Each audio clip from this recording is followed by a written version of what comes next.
Good morning, Chuck. Dave, what's happening? How you doing, my friend? I am well. It's good to be here. There's somebody sitting between us, kind of staring at us. I feel like something's watching us. Somebody's watching you. Somebody's watching you.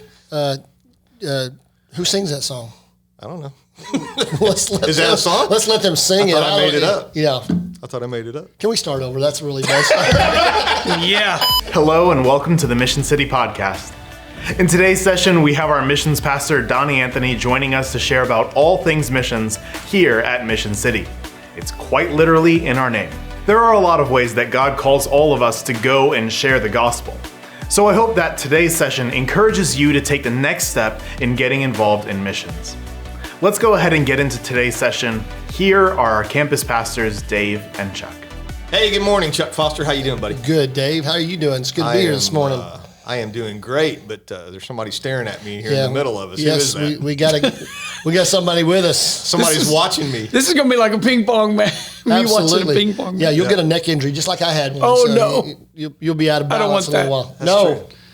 Yeah. So we have Donnie Anthony here, who is our missions pastor here at Mission City, and we're excited to have you in the house today, Thanks. Donnie Anthony. Thanks. Hey, it's good to see you, man. You've been a very instrumental person in my walk.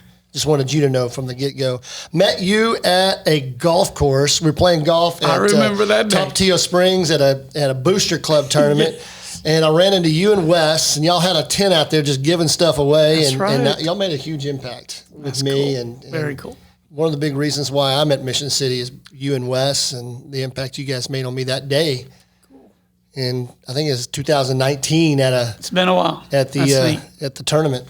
That wasn't very long ago. Yeah, feels like forever, but it's really cool. Anything pre-COVID is a long time ago. Yeah, Or it feels like. in a time very long ago. Was it right. how Star Wars starts out? That's Yeah, absolutely, man. Yeah, Well, no we got Donnie here, and he's it's good to be able to find out a little bit more about Donnie. Donnie's you've been a part. How'd you get here, Donnie? He's been at Mission City since 1927. No! Stop. I'm not that old. You actually came to Mission City as the youth pastor, right? I did in 1998. Did they call it youth pastor back then, or was the youth director? No, not that far back. I've been called that, but it was a long time ago. Yeah, so I came here in 98 and did 8.5 years. I served as a youth minister and loved every minute of it. Is that right? It was great. And how did you transition into the role as the missions guy? Is that something that has always sort of captivated your heart when you were doing youth? Did you Yeah, still want to You've take done a them little on? bit of everything, haven't you? They call me the minister miscellaneous because I've got like 6 business cards from just this church alone. But You're the Swiss Army knife, huh? I love it. Anywhere they need help. But yeah, I came as student pastor, and then in 2005, we had such a good assistant. The youth minister that came in was so talented and so good. In fact, he was a kid that he came here on staff, and he led my son in the student ministry here to the Lord at the same age I led him to the Lord in Houston or in Spring, Texas. Cool. So he was there doing a great job, and the pastor at the time said, look, all you do with youth ministry is missions anyway. So why don't you let him take that and you take the missions? So in 2005, became the missions pastor here at Missioncity.church, and I've been doing it ever since. That plus something. It's usually missions and. Yeah, multiple roles. I think we all fill fill right. some multiple roles here on campus, whether you're campus pastor or not. And I know Donnie still continues to not only work with missions, but he works with couples and does a lot of that and counseling, and it's been great to Sprinkle have in some hospital visits here. Yeah, and yeah. there. He does a Whatever's great needed. job, and he's an outstanding auto guy. This guy's a car guy. He's a guru. Minister of Transportation. Minister of I'm going to get some Transportation. cards. Yeah, that would be good. Cool. That'd be a good role. Yeah. You'd like that, wouldn't you? I love that. Do a garage ministry. Well, tell us a little bit about your role in missions, what you do, Yeah, and kind of help us kind of flesh out Donnie Anthony's role here. Going back to when I became missions pastor in 2005, we were a great giving church at that time, not as much a going church. And so I kind of asked, what's the strategy? What's our kind of our belief and our philosophy, and there wasn't as much of clear focus on that. So I started praying and asking God, and to be honest, it hasn't changed much because we are really laser focused on assisting and planting churches. So that's what we did back then. We kind of said, that's going to be our deal because we believe the church is a hope for the world. And when you do ministry, there's so many other churches that do wells, and that is super important. Orphanages, and sometimes those come into what we do, but we always try to connect it with a church because then the results are there when you leave, the follow-up. So, yeah, that's kind of our big picture is we love to plant churches. Sometimes we're assisting newer churches, helping them, just strengthening them. But it's pretty much around. Now, we do a lot of children's ministry just because everywhere I've ever been in the world, if you love my kids, I love you. Yeah, And absolutely. that's just been an open door. So kind of share a little bit. We have 4 or 5 church plants that we support and partner with in the state of Colorado at different places, Denver, Longmont, different places like that. And I know you just came back from there this last week. I know you were there Sunday in Colorado because you texted us a picture. You were with Keith, I believe, on Sunday morning, or you were at his church, but I know you visited all of them. So kind of share a little bit about those churches in Colorado, what they have going on, and what we do for the church plants in Colorado. Yeah, we do have 4 in the Denver area. And the way that came about, our pastor was approached by the North American Mission Board to say, look, they study and always say, what's the area where there's the greatest need?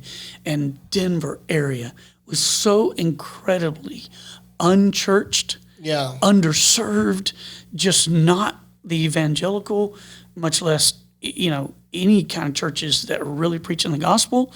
Yeah. And they came. I heard Chris Phillips say there was like one church for every 35,000 people, but there was like one dispensary, marijuana dispensary for like 1,000 people. Yeah. And so there's more dispensaries than there are church opportunities. Yeah, in you Denver. see them on every corner, kind of like you see churches on every corner here. That was a big eye-opening Yeah. when I went to Denver with Matt and Pastor Matt, and it was like that is very eye-opening.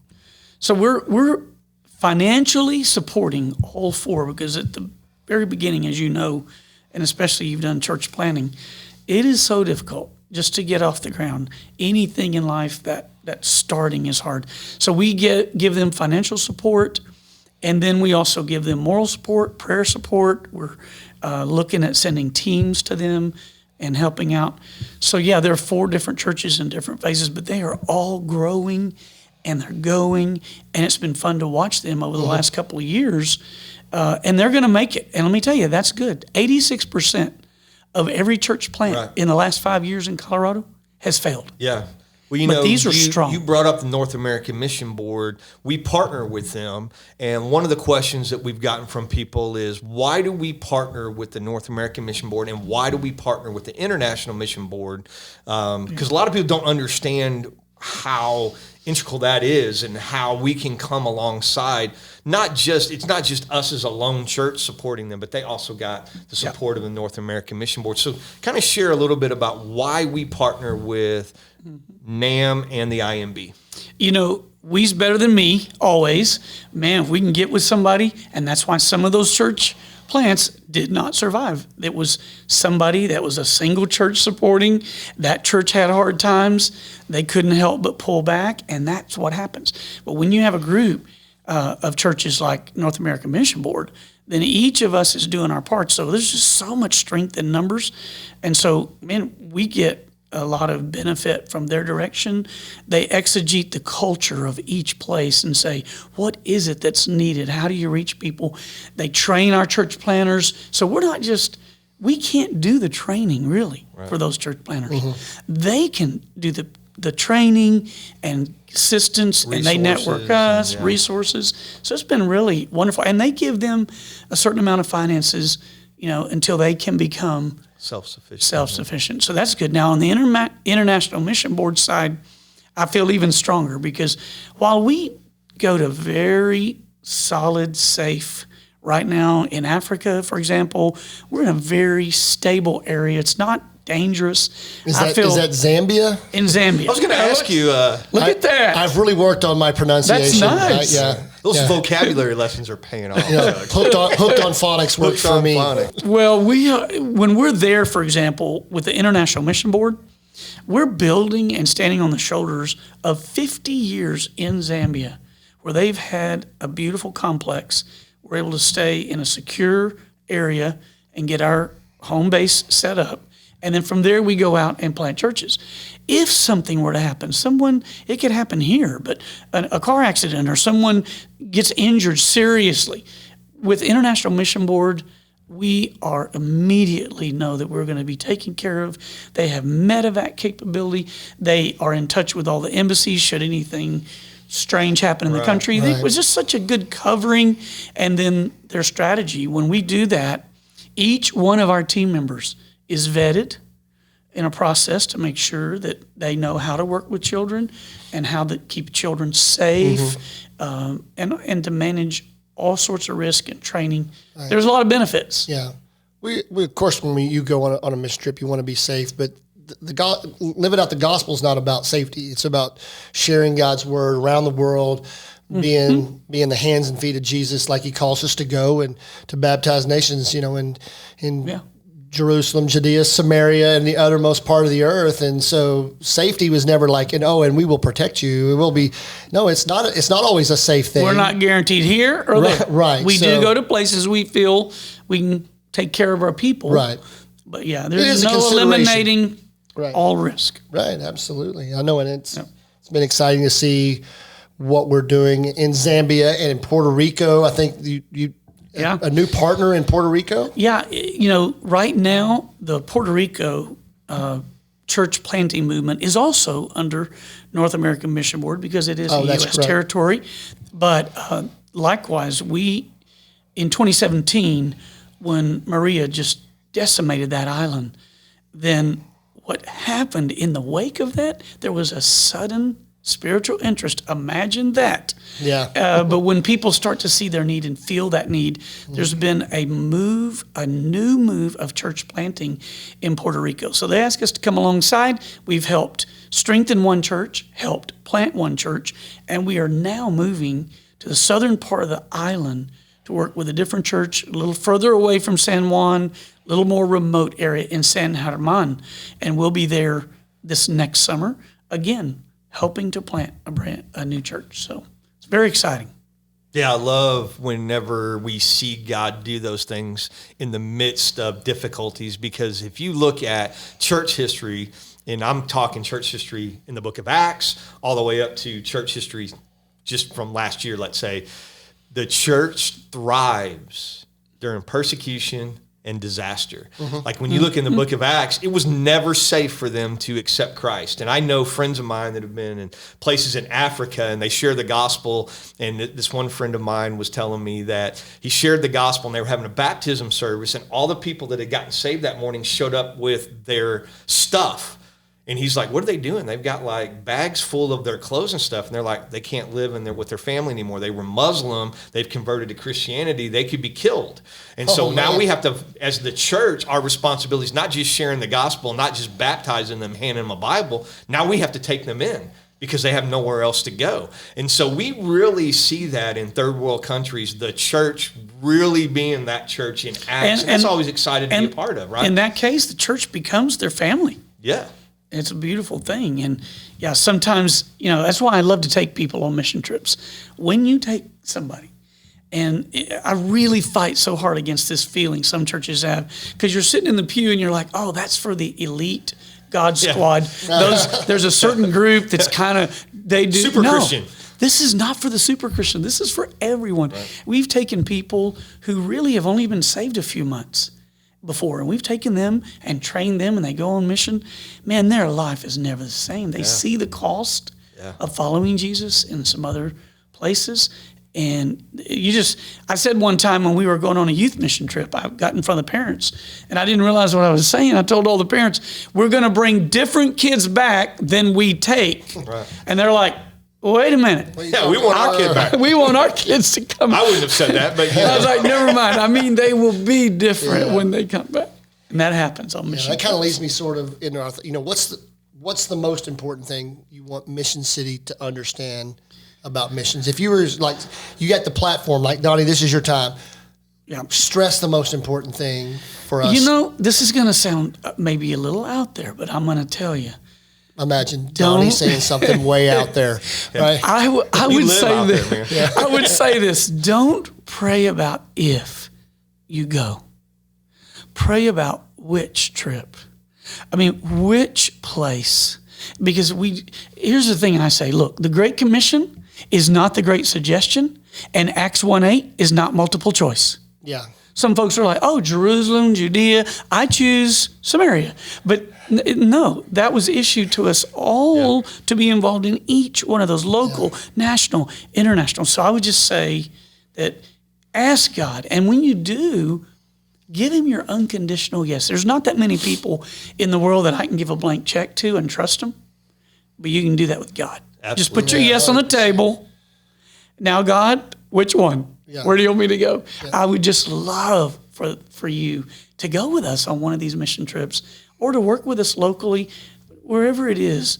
I believe God wants to use our members, and they come back with such joy and such fire. So that's not big. And that serves the church well, too, because I know when I've led the churches I've been at on mission trips and things like that, and we've gone, they come back so passionate. Now they're sharing with their neighbor. Now they're getting plugged into a local. So it's not like you turn it off when you get home. That's right. And that's what a lot of people think of. They're like, well, I'll go on this deal, but then I won't go next door. I'm willing to go 1,000 miles and pay thousands of dollars, but I won't do the free next door to invite my neighbor to church. And I'm saying you can do both. You can go next door, and you can go to Zambia, Puerto Rico, or wherever the Holy Spirit is leading you to go, and watch God transform you and your family. And I would even encourage people to think about Colorado as a family mission trip, maybe over the summer. They would love, you don't even have to think about 40 people going or 50 people going.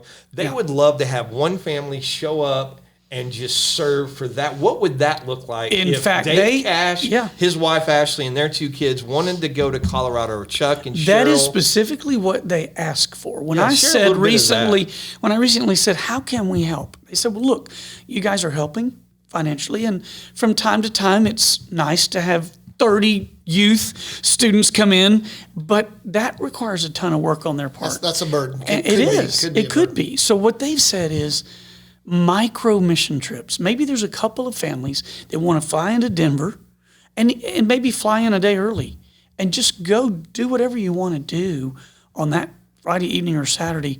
But Sunday, they said, if you would come, they do tons of setup, tons of tear down. Every single piece in most of their cases has to be set up and torn down. That would be a big help. Even before you leave, you can get a background check, and then you could do childcare to give them. Let their childcare workers enjoy the service. Let their setup people they get to go to church. Because we show up and everything's set up. Yes. You know what I'm saying? And that's a blessing. But for those guys, 5 a.m., they're unfolding chairs, or they're going to a U-Haul place or whatever, where they've got the stage stuff and the sound stuff. They pull their trailers all the way to the site. Yeah, and then they load it, and then they drive to the deal. And then it's got to come down. So they've been up since 5 a.m., and oftentimes they're not done till 3 in the afternoon. Yeah. So what a blessing to take just a setup team like on the weekend. Sure. That would be a lot of fun. I know Cheryl and I have talked about, hey, let's go. We love Colorado anyway. I mean, it's a great place to go vacation. Why not, find a time in the summer, take a weekend, maybe fly in on a Saturday, go. A day or two will make a big difference. Serve on a Sunday, and then go enjoy a vacation on the way out. But you still, it's a great way to fly in, do some fun Colorado, and still serve the church, and make it really. That's even a better weekend, a better trip when you can serve as well. Especially when you can do it alongside of with your family, and really, for me to be able to show my son and show our daughter, hey, look, let's begin serving in that. And so it's really important that you take a look at Missioncity.church, check out our missions page, because we always have We have trips coming up a lot of times. So check out the website, check out your page, and shoot you a text message or an email and find out. We can get you plugged in locally. We have our Nationally, internationally. Every week we have an amazing food ministry. While I'm sitting here, I just went down and checked on them. Man, they're like ants. They are organizing all the food into family packs. Families are down there. They're going to hear the gospel, and then they're going to get food. So Manna's a ministry, Church Under the Bridge Homeless Ministry. We have local ministries. We can plug you in. Families, you mentioned that, Dave. What a great thing. Yeah, and life groups. Go Life with groups your can do son it or together. daughter on one of our mission trips. We have had several groups do that. Yeah. It's fantastic when you take your child and serve the Lord, no matter where it is, together in missions. I know our students went to Brownsville and they came back, and the next week we had kids extravaganza, and those kids that went to Brownsville like, hey, we want to serve in kids extravaganza because we got we saw what it felt like to share the gospel and love kids. And I'm so glad to be at a church that loves missions. It's in our name. I'm so excited for what we're doing and to get to see all of the Well, our campus lead pastors' pastor, it support. comes from, it's important too that our lead pastor has a heart for missions. That's right. And has this desire. And so for you to be able to follow that passion into making much of Jesus. And so, Donnie, thank you for coming in this morning. We wanted to have you for a while. I'm sure we'll have you back after you come back from a trip when you're super passionate to kind of talk about the things that God is doing. But thanks for coming in thanks, today. Donnie. We appreciate it so much. And thanks for watching. Thanks for being a part of Mission City Podcast. Yeah, I love y'all. God bless. Thank you so much for listening to the Mission City podcast. If you like this, then hit the like button down below and leave a comment about what was your favorite insight from today's session. If you hit this button, then it'll take you to another one of our great sessions that you can listen to right now. And if you hit this button, then you can subscribe to our YouTube channel and be notified when the next session is released. Thank you again for watching, and we look forward to seeing you next week.